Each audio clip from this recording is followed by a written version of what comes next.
I came home to see you, Dad had been gone a while. Funny how that old house still could make me smile.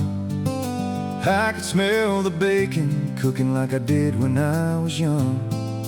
Chocolate chip cookies, you'd already made me some. I set my bag down, then you called out my name, and for just a little while everything felt the same. You asked me if I'd eaten, though you knew I had. We sat there at the table talking some about Dad.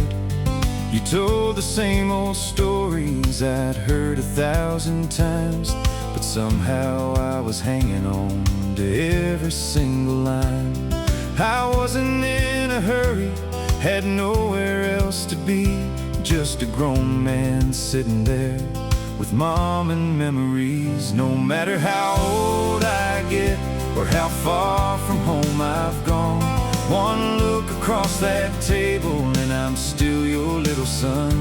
Life can change 1,000 things and take us miles apart, but sitting there beside you, Mom, still feels like home to my heart.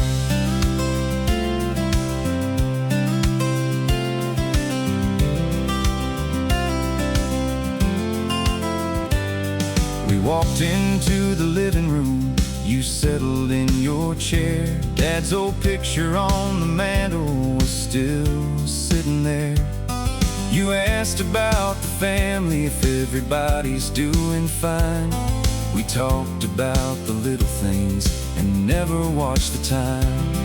Then evening filled the windows as the shadows crossed the room, and for some reason, Mom, I couldn't take my eyes off you. No matter how old I get or how far from home I've gone, one look across that table and I'm still your little son. Life can change 1,000 things and take us miles apart, but sitting there beside you, Mom, still feels like home to my heart. I stood there in the doorway like I'd done so many times. Something made me turn around and look back one more time. You were standing in the kitchen, just smiling back at me, and I knew I couldn't leave you without you holding me. I smiled and said, Mom, how about a quick hug? You looked at me and laughed. Why does it need to be quick? I wrapped my arms around you, closed my eyes and held on tight, and barely made the words come out. Because if I wake up, I can't take you with me.